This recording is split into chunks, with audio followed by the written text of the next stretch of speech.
Hello, and thank you for joining us today again on Road to Recovery. We appreciate all of your support and thank you for liking, subscribing, and all of your comments. Today, I, Ronda Jackson, your host, serial entrepreneur and small business advocate, have the pleasure of having Ms. Sharon Evans here from the Business Resource Group. Thank you for joining us, Sharon. How are you? I'm wonderful. Thank you for having me. Okay, wonderful. Even in this environment, you're doing good? Even in this environment, I am wonderful. I am so glad to hear that. I've been asking guests, and maybe from a financial perspective and with the economy, what one word would you describe where we are right now? Tumultuous. Alrighty then. Could you It spell that, is a please? tumultuous time. Tumultuous. Okay. So one of the things that we're hoping to do on the road to recovery is offer resources, expert advice, or suggestions on options that business owners have. So I really appreciate you being here to kind of help us navigate through tumultuous. Okay. What would you say are some of the milestones on the road to recovery from an economic standpoint? Well, you know, crises come and go, no matter what the crisis is. There are 3 steps that any entrepreneur has to navigate through tumultuous times. And they're one, they've got to take immediate actions to stabilize their companies. Stabilization, quick, first. What do I do right now? Right now, right now. 2, what do I step back? How do I retool? Okay. Business, when you go through crisis and interventions or different scenarios, nothing ever comes back the same.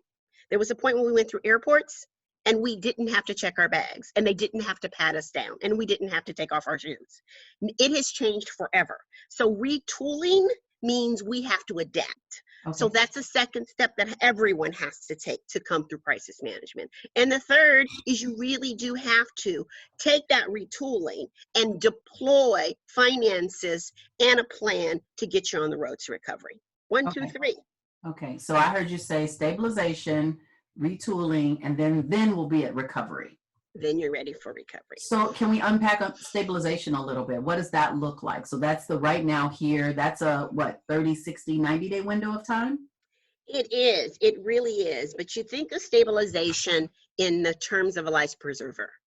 So what am I grabbing hold to that's going to keep me afloat while and keep me breathing while I have a chance to go in and restructure and retool? But that life preserver can't have a hole in it. So you've got to grab what's available to do the most immediate thing. And typically what preserves small business is cash. Okay, so we're talking stimulus package, CARES Act, $1 trillion worth of money in the economy. Those are big parts of the solution. Okay. So currently the action now part of this is we have had the Stimulus Act, the CARE Act gave us 2 important tools. There are 4 categories of mega tools in there. But if we unpack the first ones in the cash front, it's the Paycheck Protection Program. Whether you're a gig self-employed worker or whether you have tons of employees, you have the ability to act now. Today, we will be unlocking another $310 billion. And we can't wait for 2 weeks or another week to go and get it. Those applications need to happen now. The first tranche of money was gone in 12 days. So it's top on your list. Take advantage of that funds, get those applications in, go ahead and do the PPP program, the payroll protection program. In addition, there is directly through SBA, the Economic Injury Disaster Loan Program. Apply for it no matter what. It's the only program we can apply for through SBA.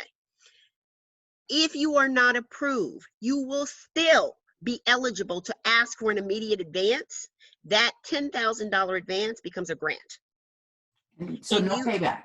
No payback. If you're declined, no payback.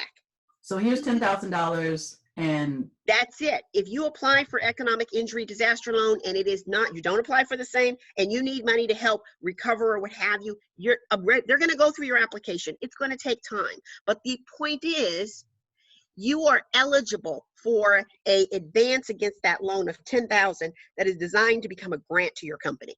Okay. All right. So now stabilization, very cash-centric conversation. Are there any additional steps or anything else other than just act, because I've had other guests on the show and they've talked about, you know, liquidating inventory and lowering expenses and things like that. So once we level set on our cash.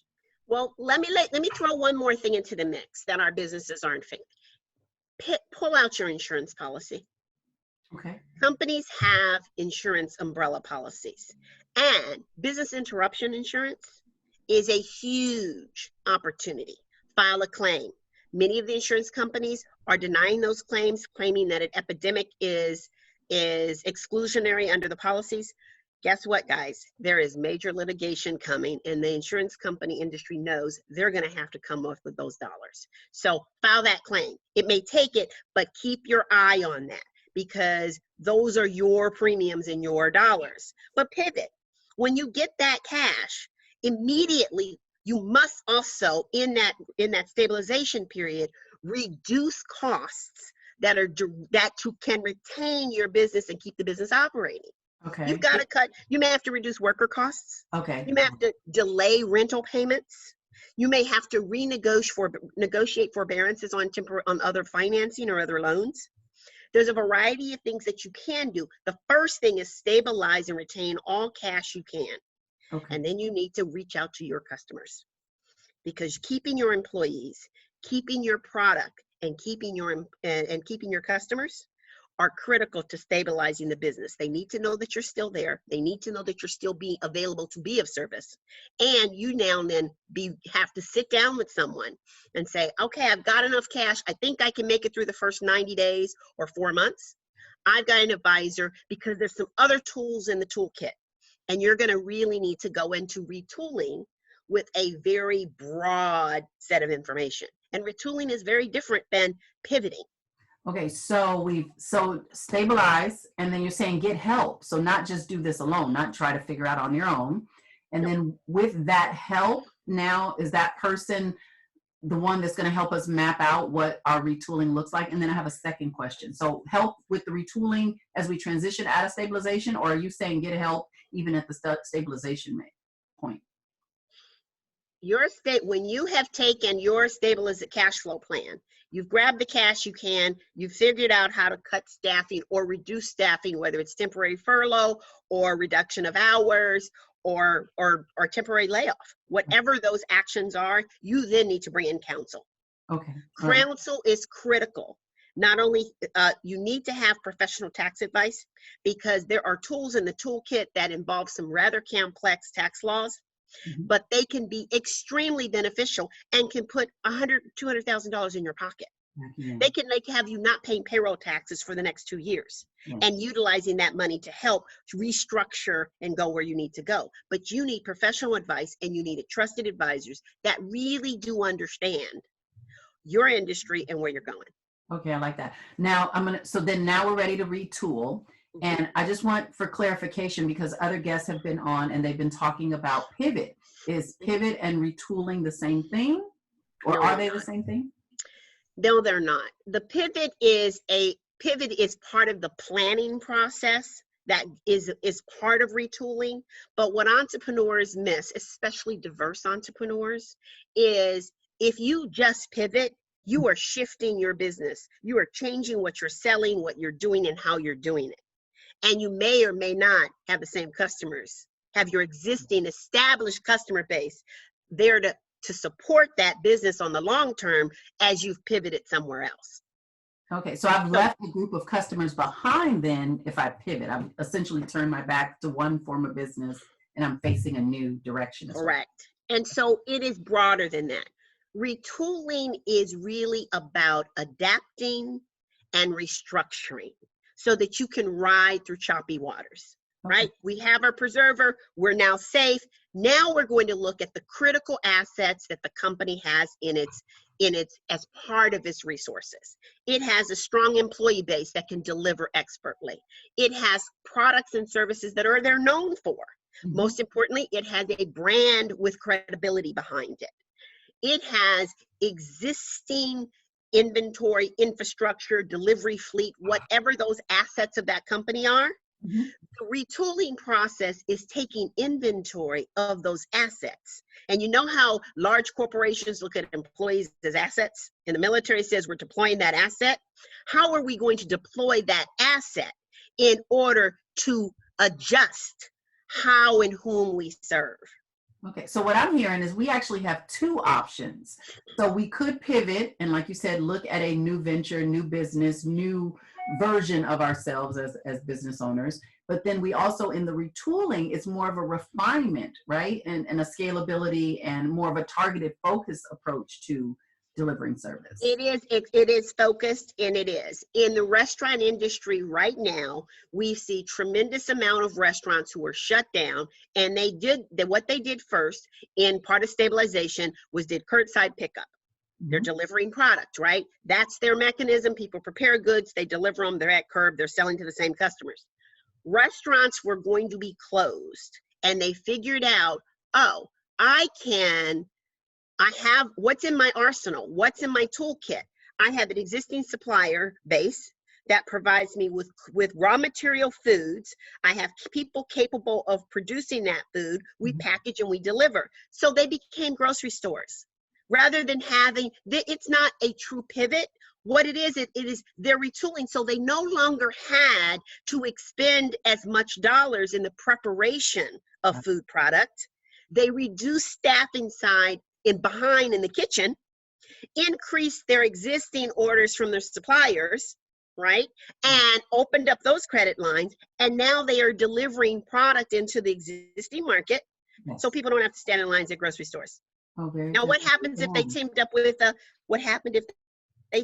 with a delivery service and they began to deliver food to patients in households who've been diagnosed with coronavirus? Yes. Groceries are coming into the house. But that's a smart pivot then too. So it is a pivot, but it is but the key component is that business owner has to really capitalize on what those asset pools are. The employees, they're segregated. There are those that are sales and distribution, and there's those in the kitchen cooking. We can reduce the hours on the ones in the kitchen cooking. That's going to save me cash flow. Right. But I also have this powerful distribution channel because I have strong relationships with food suppliers and toilet paper suppliers. Right, all those things. I love that. Okay, so then we have stabilized, we've retooled, and which also sounds like retooling also creates another revenue stream or an impact into the revenue. So you've got cash coming in from the new services or the refined services that you're offering. And then are we out of retooling, or how now? We won't operate like that for long. At some point in time, the city's going to open back up, and some cities across the world are.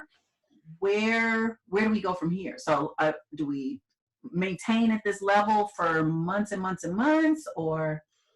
It's going to depend the industry, but retooling is about the organizational structure. It's never going to look like it did before. It's going to be expanded or retracted.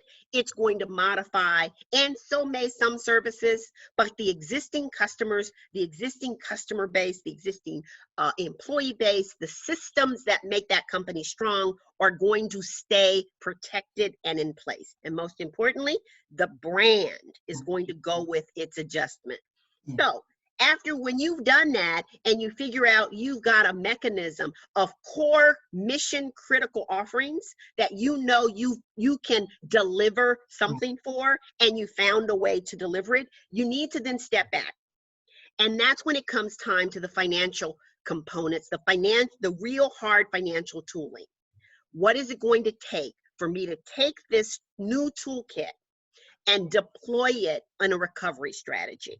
How much is it going to cost? Let's put dollars to what that new infrastructure needs to be like in order to scale it so that we now have a sustainable business. Okay. And that happens before you begin into the recovery stage. There's a 3 to 6 month period that you're going to retool and you're going to be working through it. Stop. Right. Step back. Look at the numbers. How much is it going to cost me? And finance that recovery plan. I see. And that is not the same financing. So not the same financing as our PPP and As your EFT. stabilization Yes, dollars. I No way.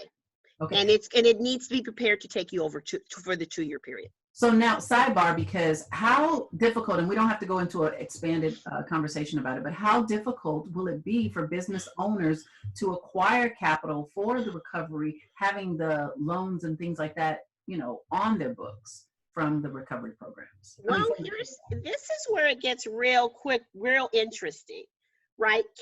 Understanding the capital stack is a whole nother presentation. Okay. But the reality of the capital stack is, if you do your work properly and you've completed the stabilization phase with some support, you may have a forgivable loan that's gone. Got it. Okay. In the Paycheck Protection Act, you can, if you use 75% of those dollars for payroll and related costs, then the loan can be forgiven. Mm-hmm. However, the important need for the professional at your side is because there are some other tools in that toolkit that say if you take that forgiveness, you're not eligible for those other benefits. That's where the tax professional comes in. Okay. They Running those way out which one is a better. That's an absolute, and that is only done by a professional. Okay. So speaking of professional, please share with the audience how they can best connect with the Business Resource Group for more information, connect with you and some of your advisors. Do you mind? Absolutely. BRG can be reached at www.bizresourcegroup.com, bizresourcegroup.com. You can call the office. We'll immediately connect you or schedule you for an advisory session. And more importantly, we have a team of CPAs, accountants, consultants that are available to consult.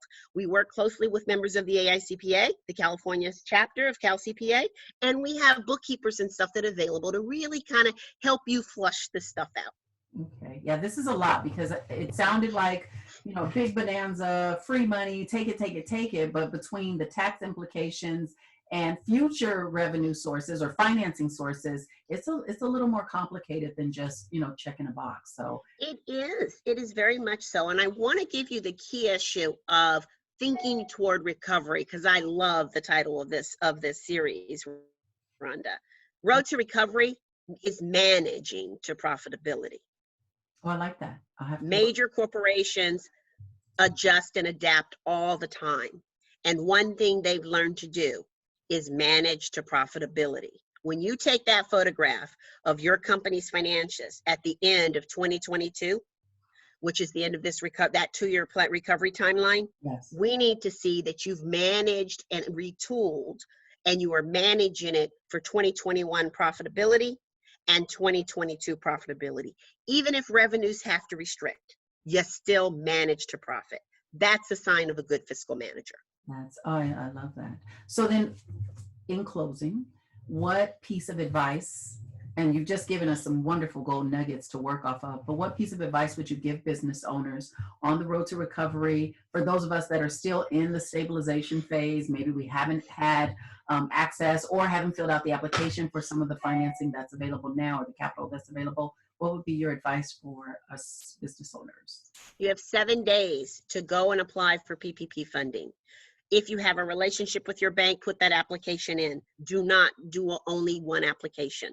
One of the things that happened in this round of funding is the government opened up the fintechs. And they did it because they can rapidly deploy funds faster than anyone else. They're getting paid separately in order to get these loans approved. So whether your favorite fintech or your least favorite fintech, put in 3 applications and do it within the next 7 days. Lovely, lovely. Thank you for that, Sharon. Thank you for joining us on the road to recovery. Your guidance, your advice has been just invaluable at this point. I mean, there are things that actionable that I'm going to take today. I appreciate your time. Thank you for joining us.